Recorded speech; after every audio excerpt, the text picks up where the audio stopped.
acknowledging intersectionality in this space. So please tell me, what is your stance on this? And was it something that you've chosen to neglect, or is it something that you've simply forgotten about? Thank you.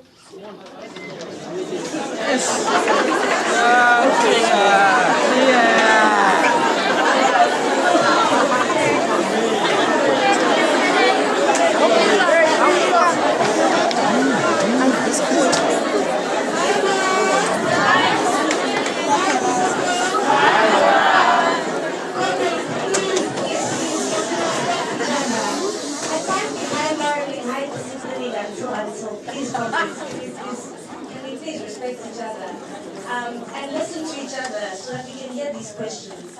I've noted your hand. My name is Amira Conrad. I don't come from like a political standpoint. I graduated from the drama department in 2015. And just to contextualize my question, I'm in a play called The Fall, and one of the lines, the play is about the movement in 2015 from the perspective of students who were involved in the movement.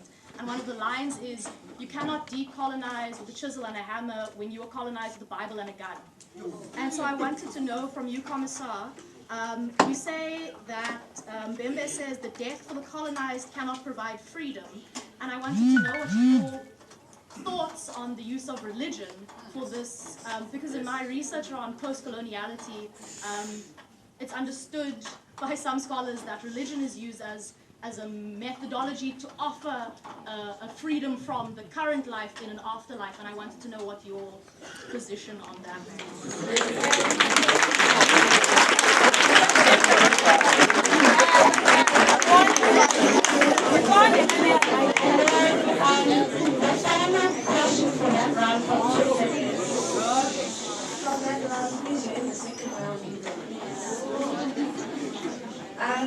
What is your idea of a decolonized institution?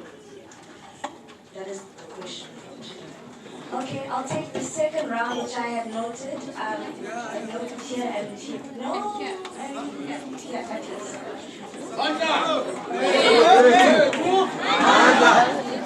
I am Songeze Chana, incoming SRC. Yes!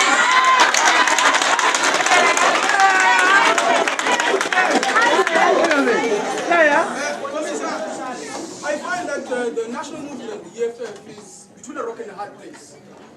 It is gaining votes because people are, losing expression within the ANC. But nonetheless, Helen Zille took it upon herself to write an article, disregarding us as an all-black SRC in UCT. So I just want to know, how then do you justify you lobbying, aligning with the DA?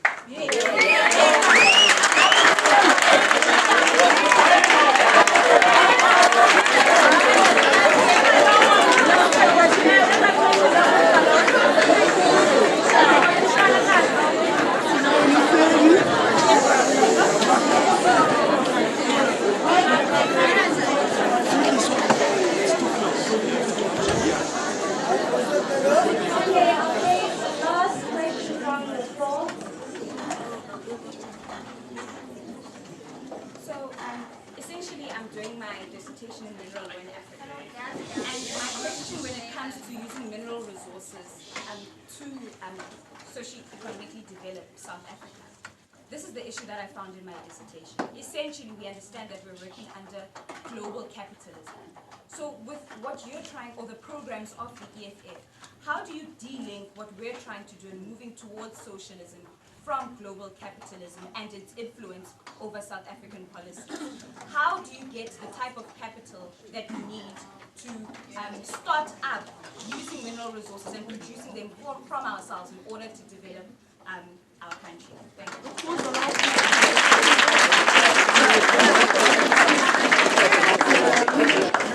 Okay, and the last question from social media will be, how do you see decolonization of the mind being resolved without losing sight of our shared humanity?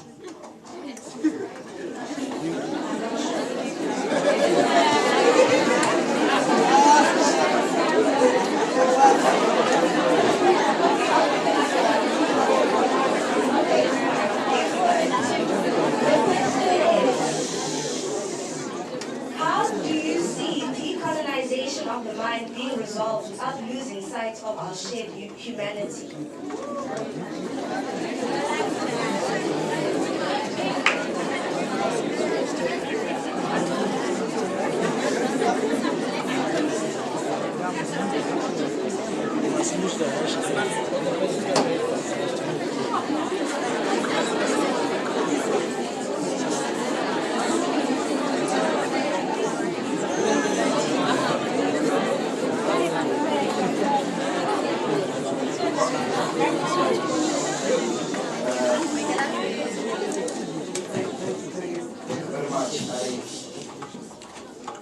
I appreciate the questions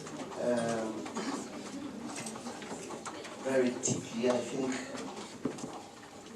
I get a sense that indeed we've been working together throughout my address. And they are very, some of them are very robust. You will obviously indulge my robustness in response. I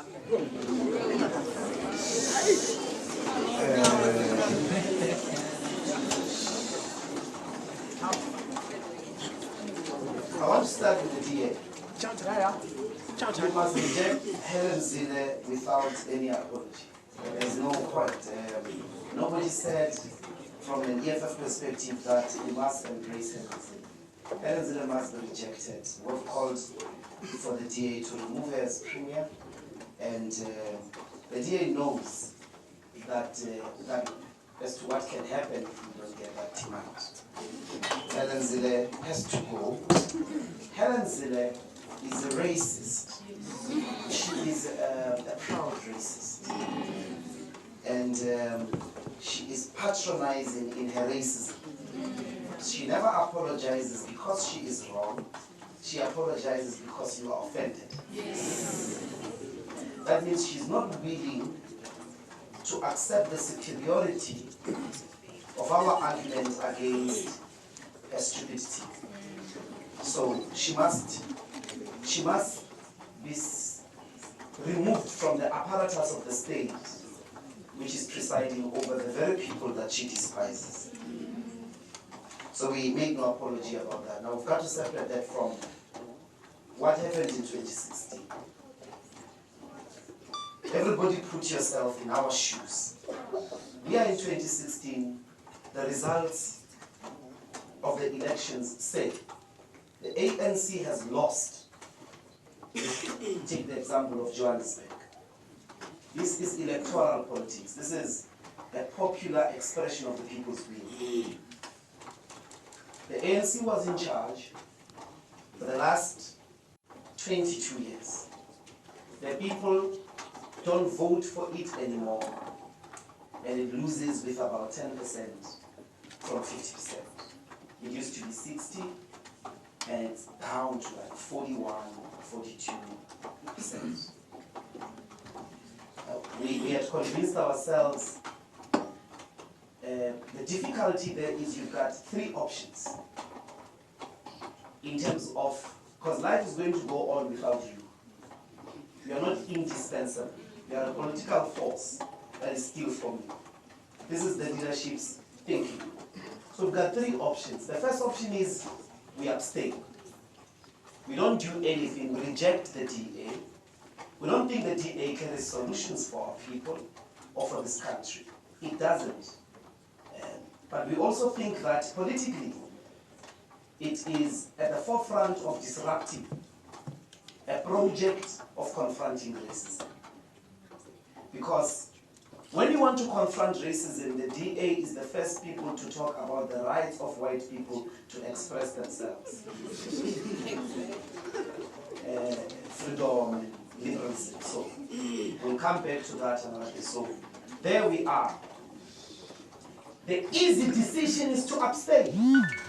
But if we abstain, the ANC will be back to power. What is it that we are rejecting actually about the ANC? At a fundamental level, you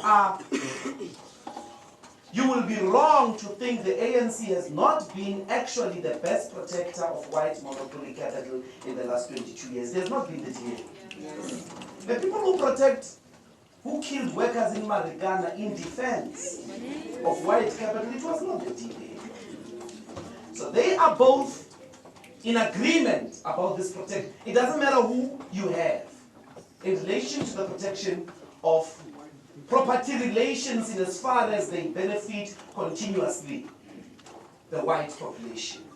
Secondly, the DA and the ANC believe in your liberalism. Their policies, both of them, the National Development Plan, is about who can implement it better. But here is where they differ. The ANC, comrades, is a gangster party. That is what is the reality. You have no idea the amount of corruption which relates to the question of the RDPs. In the ANC, to be anything, you have to be corrupt. To go anywhere, you have to be corrupt. There is no amount of self-righteousness that can save the ANC. It has normalized stealing. They promote each other on the basis of stealing. They celebrate each other on the basis of stealing. It is really, really corrupt. So what were we doing at a local government level? We were not giving the country to the DA. We were removing in excess of 20 billion rands from the hands of the ANC. There are two lessons there. Our people need to know that life can go on without the ANC. Number two, you are putting it in the hands of the DA. We didn't take any positions.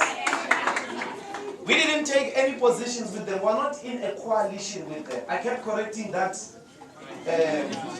celebrity minister of finance.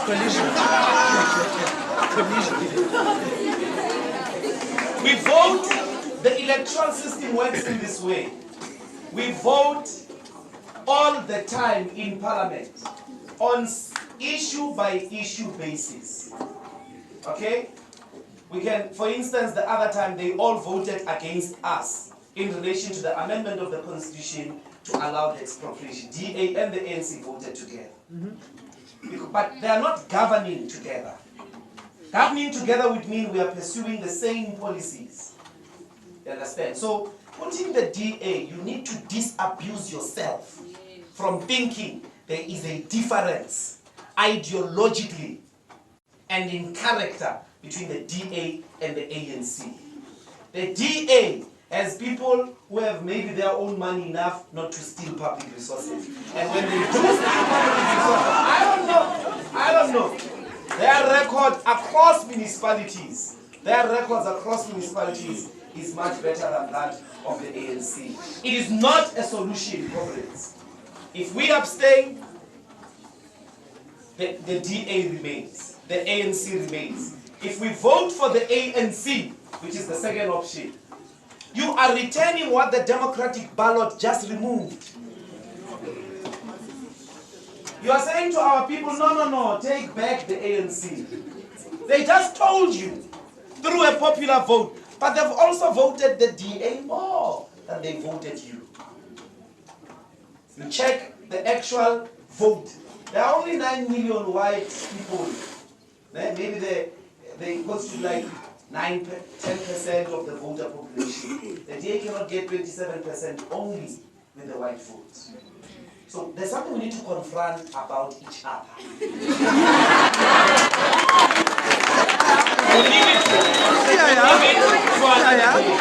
But in electoral politics, what you must celebrate is that we didn't take any positions. We didn't think we can co-govern with people who believe in the protection of property rights. We were not doing that. So we gave them and we challenge them every day. Every day we fight with them from the opposition benches. We're taking time, we're building this baby. We have to make sure that our people have confidence in it. It's going to ferment and our people will finally be able to choose us without us having to co-govern with anyone, and we can do our business. But that is the condition we are in. We have to be mature. So you can imagine what were my arguments in this CCT. But this is the position now. That's how democracy works. Now, let's deal with, I didn't, Simone, I didn't also talk about people with disabilities. You know, I didn't also, because, and that is not misrecognition. So I must distance myself that, you remember, an omission is a rejection. An omission is not a rejection. That's what the national chairperson, Advocate Alimpofu, kept saying. If I didn't mention, it doesn't mean I misrecognize. We believe absolutely in the freedom of sexual expression. Everybody has the choice to choose how they choose. They've got the freedom to choose how they want to be sexually. We have to build non-sexist societies. And we appreciate, you know, let me tell you something that is much more dangerous about the condition of women in South Africa. I insist. I used to be the spokesperson of BDS. And every time I go to Europe and I talk about apartheid Israel, Zionists would stand and say, but what about Libya? Why don't you condemn the human rights in Zimbabwe? I'm like, but I'm talking about apartheid Israel. You can talk about Libya. No one is talking.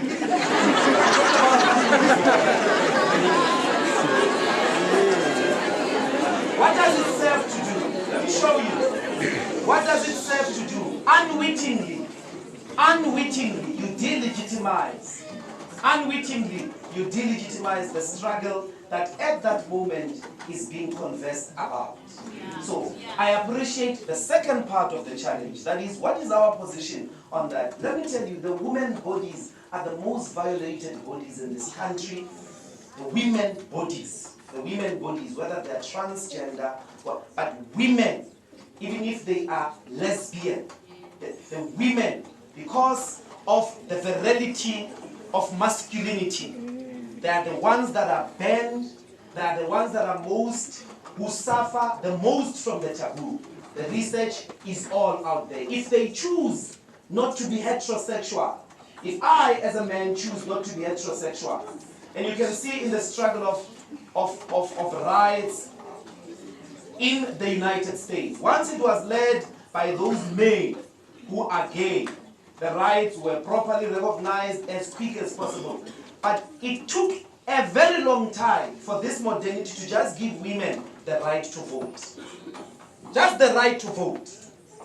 So I placed emphasis, but that is not to reject that transgender people, but also people who choose different forms of sexual expression, whoever they are, they get harassed in our communities.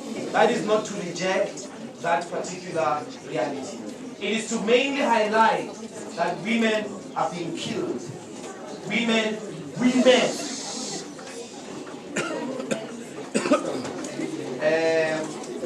All right.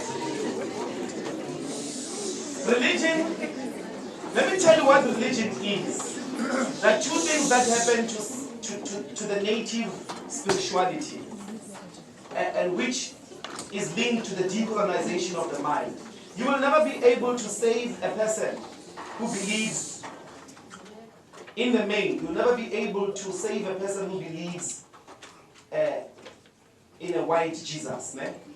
You'll never be able to save them from self-hatred. The first thing that they need to disabuse themselves from is the idea of a white God, or a God that has color. And that is deep in all our psychologies. Because we grew up with Santa Claus. We grew up every day. When you close your eyes and you say, "Our Father," you are imagining an old white man. But there's something else that happened. So there is a reality of how in religion, racism was intertwined to the very religious practice that colonized us. But something else as well happened. There was a demonization of the spiritualities that were found in the continent. And those forms of demonization at the moment are sustained not by white people, they are sustained by black people.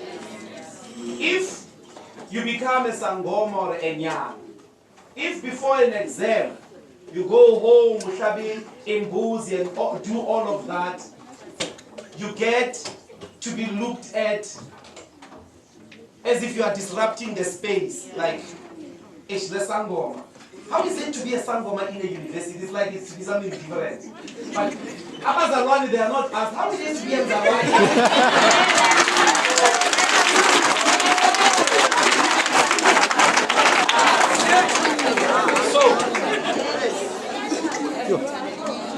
So I am fully aware of that contribution.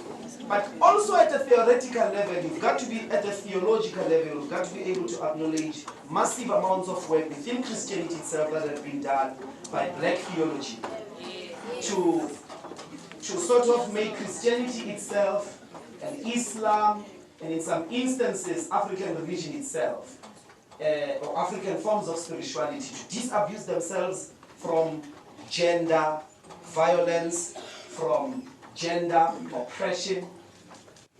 And you have to appreciate the forms of spirituality that existed in the continent, because the gods can as well be female. You can be, as a guy, I can be possessed by a female spirit, not possessed in a negative sense, can be guided and taken over by a female spirit, by ugogo or umama, and be able to administer the spiritual healing for our people. That's what's nice about what was happening in the continent. Also that cosmologically, you don't imagine God up there and solutions that come from the sky. Yeah. That cosmologically we imagine it differently. And I think that that particular way, it has been done. There's real work that has been done in that space. We just need to familiarize ourselves in it. Comrades, we're not going to expropriate everything without compensation. That is not our proposition. We are looking into the land, but we also said banks and mines. I didn't mention them because of time, but that does not mean we're not going to do them. So it's an omission, it's not a rejection. We go that far because we're not going to expropriate factories. Something different has to happen there. Two things that we put, if you read the founding manifesto of the EFF. I'm going to link that to the question of socialism. What is socialism? Many people think socialism is us looking the same. We all wear the same clothes, you know, and then all of that. And then we count the food. No. A more modern idea. Socialism is a much more modern idea of economics, actually. It's a much more advanced idea of economics, of the relationship between producing and consuming. Is that we have to do that activity we have to do it not for profit, but for people. You have to dismantle production for profit and profit maximization. If things are done for profit, we waste. Karl Marx proves it that you do what is called overproduction. And that's why the crisis of capitalism over and over again is the crisis of overproduction. Because capitalists driven by greed compete over a single product as to who can produce it better. But if you produce for people, that is the reorganization. You can imagine immediately from their flows a reorganization between the relationship of producing and consuming. The relationship between producing and distributing. You have to dismantle the idea of being driven by profit or profit maximization. We have to produce. That's what the definition of socialism means. Now, when we have taken the land, We say that in the founding manifesto. It is going to be common property. Distributing it for settlement. So we have to do a proper plan of those settlements. And I give all the time a typical example. Behind Alexander is a huge property which is owned by some people, and the people are being refused to expand to that property. When we have taken the land, we are going to move our people, allow Alexander to breathe and expand without paying for that property. That is what it means. So already, you're not going to start from scratch. Already the demands of land are there. And then we have to do a proper agrarian plan. Agrarian plan that has to do with breaking up the farms into small-scale farming. Link them immediately to the shelves. In South Africa, the most important thing is the shelf. You know, if you do business now, if you can engage in your own business, you invent a new cell phone, we give you a loan, I'll come back to the loan, and you produce the cell phone. One of the most difficult things to get is a shelf.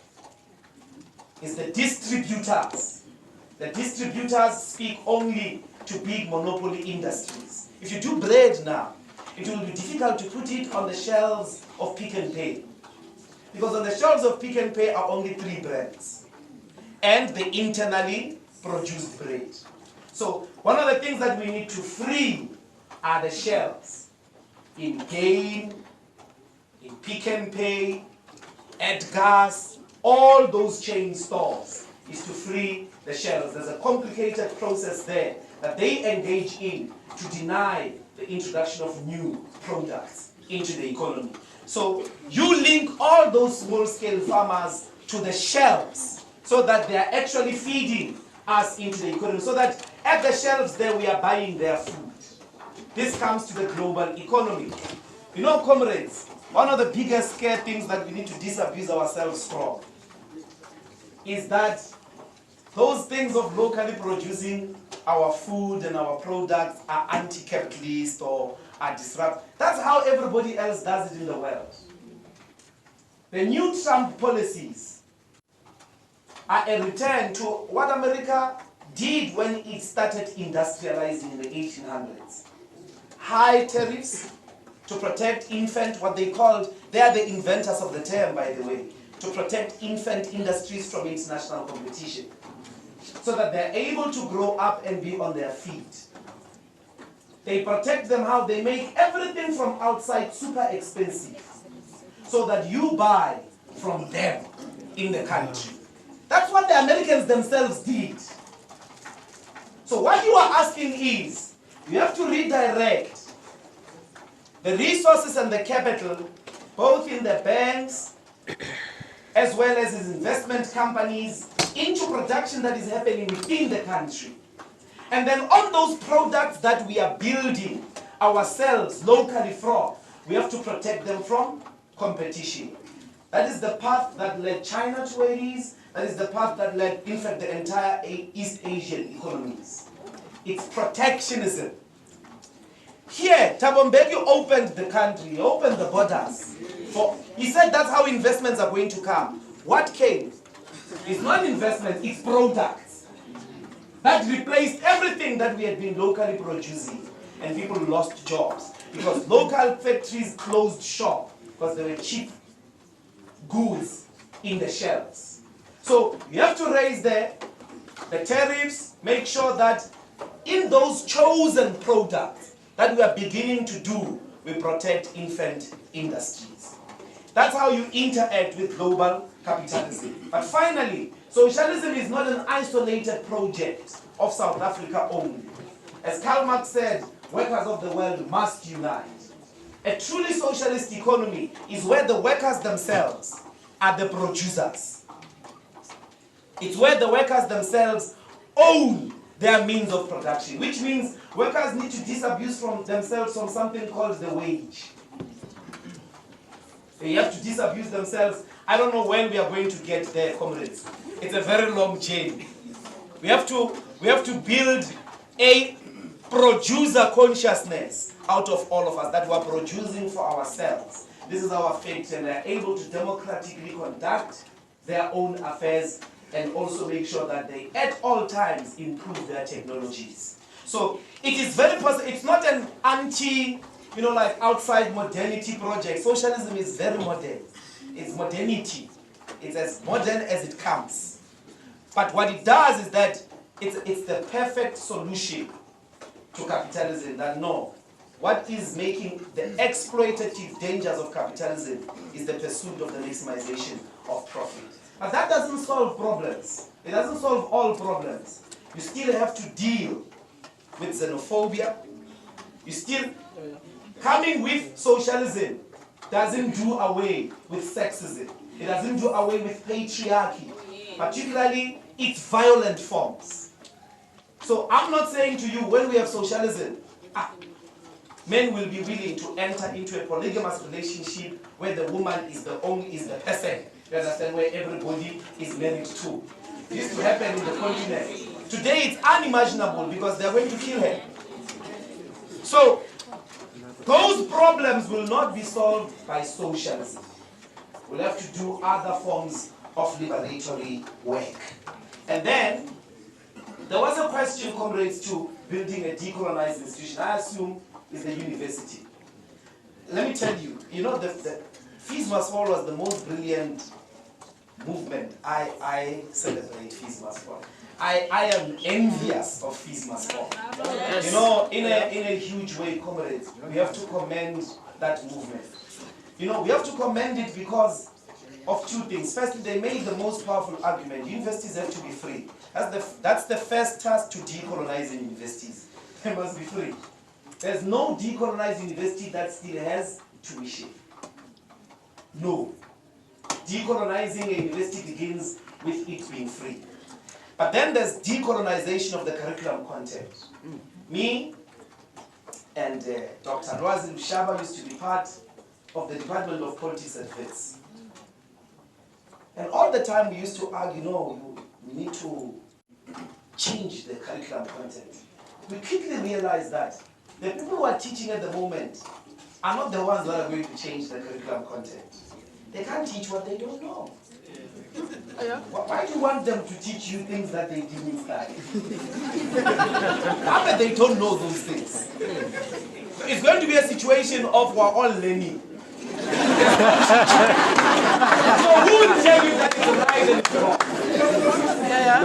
Teach us Fanon. You want Max Price to teach you Fanon. Max Price. No, comrades.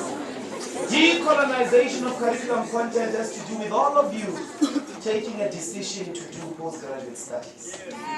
And to write those dissertations that are going to substitute.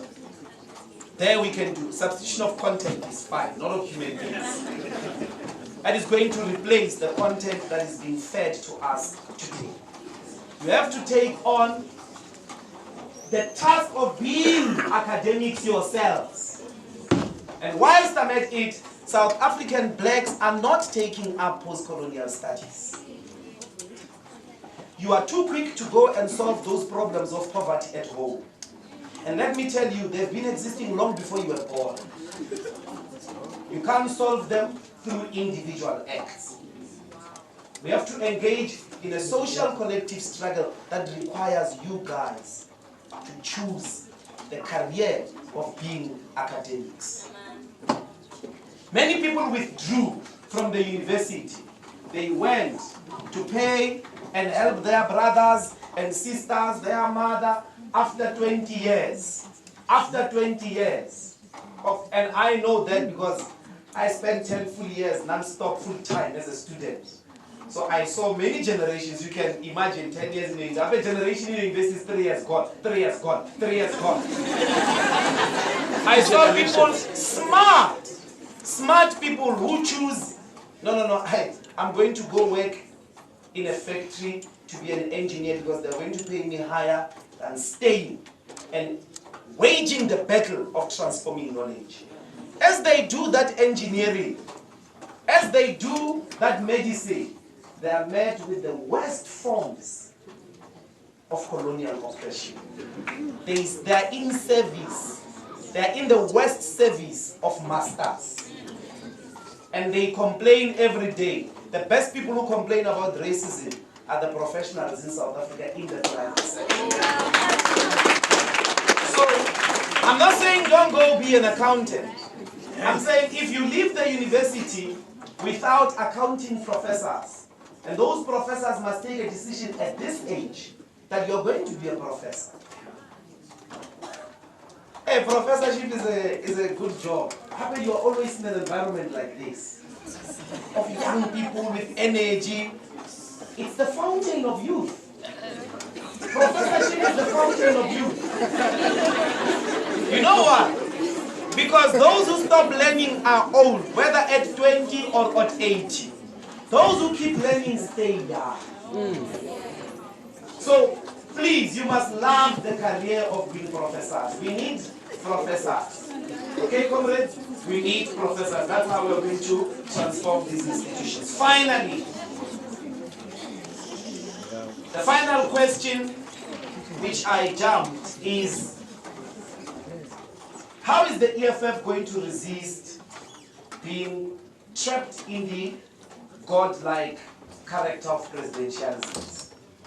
We subscribe absolutely to the limitation of term of office.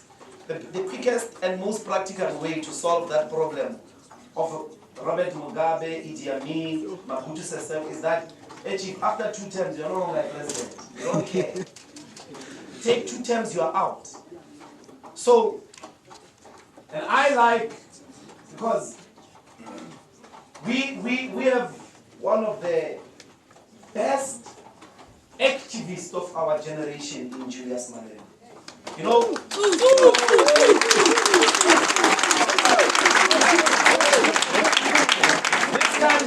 this country would still be in sleep. This country would still be in sleep. The CIC and the deputy president of the EFF, if you understand the history of politics in this country, they are to this generation what Anton Lambert and A.P. Uda were to the generation of 1974.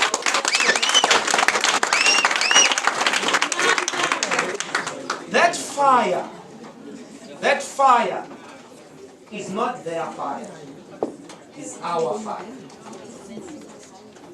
It is our fire. The second thing that we do, which is very, very proper, we can't dispense with democracy, comrades. Never come to a situation where people are telling you, no, democracy is un-African. No, that is not true. That is not true. The people always have to be given a voice to inform the things that run their lives. And we must always be rooted in consultation and accountability.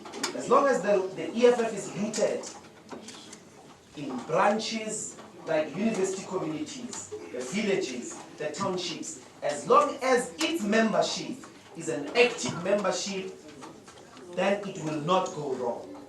The day the ANC lost it is when it corrupted its branches. The most corrupt thing in the ANC, by the way, is the branch, because it's the branch that gives us a councillor who sells RDP houses. So already at the level of the community branch, the ANC is corrupt. Every councillor of the ANC you meet is not serious about people.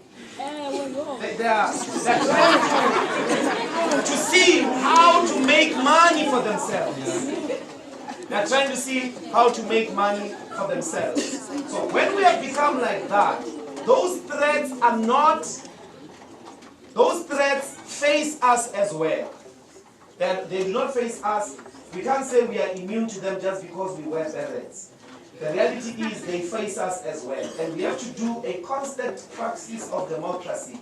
The day we do not do that, of holding each other accountable, of mandate and reports all the time, the very activity of coming here and being asked hard questions, not only about the clarity of policies, but also about our actions in Parliament, our actions in relation to the DA. The day leadership doesn't do that, comes with a helicopter here, does a speech, you clap hands and I go. You have to be very worried. So that democratic praxis is what is always going to help us, but it must be based, comrades, in the mass work that we do in the everyday. So I must take a bite at the incoming SRC. One of the biggest traps of the very SRC, the biggest threat, you've removed. Was it Safco? No. God is better. But you're going to be faced with the same problems that they faced. Just because you are EFF, it doesn't mean you're not going to be faced with the same problems.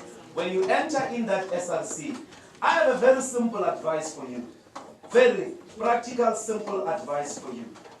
SRCs are, in a way, forms of recruiting you into a false equality. Never forget, never in your life, when you are in council, in the Senate, never think you are equal to those people. They are in positions of power. What is their essential position of power? They can decide tomorrow who passes and fails. That is the power the teacher has. And then they come and they think, no, we're equal. No, we're not equal. I need you to appreciate and hold that position and embrace that position of power. Tomorrow you can decide whether I pass or fail. And that has consequences on my life. The second advice is simple. Once you know your place, never betray the interest of the student. You speak for the students.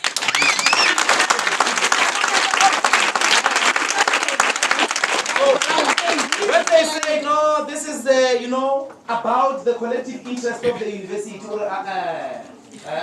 Don't go to America, comrades. now I'm about students. Don't do that. Where are the students here? In this thing that you're saying. No, the students are part. You have to be fair.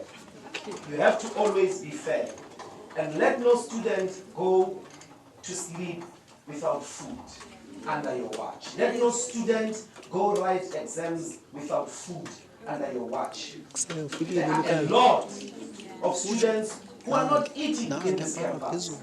And they come here, they struggle, they are unable to even say those things. Have the wisdom to recognize and be able to help them. And at all times, let the left hand not know what the right hand is doing.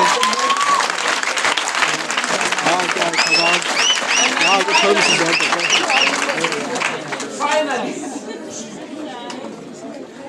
this SRC needs to make sure that this campus is safe for women. You have to make sure that this campus is safe for all the women, workers, students. You have to make sure that it is safe. And the question of safety is a non-negotiable question of violence. What you are really making them safe for is the violence that has been normalized, because we don't want to talk about it. We don't want to report it. We don't want to say it's a private matter. Once you beat up your girlfriend in your room, that is a public issue. We're going to enter and we're going to resolve it. Decisively. A lot of you boys here, a lot of you men here, beat up women. A lot of you. So it has to be the fundamental responsibility and number one duty as well for the incoming SRC to say, not under our watch. I wish you the best, comrades, and I thank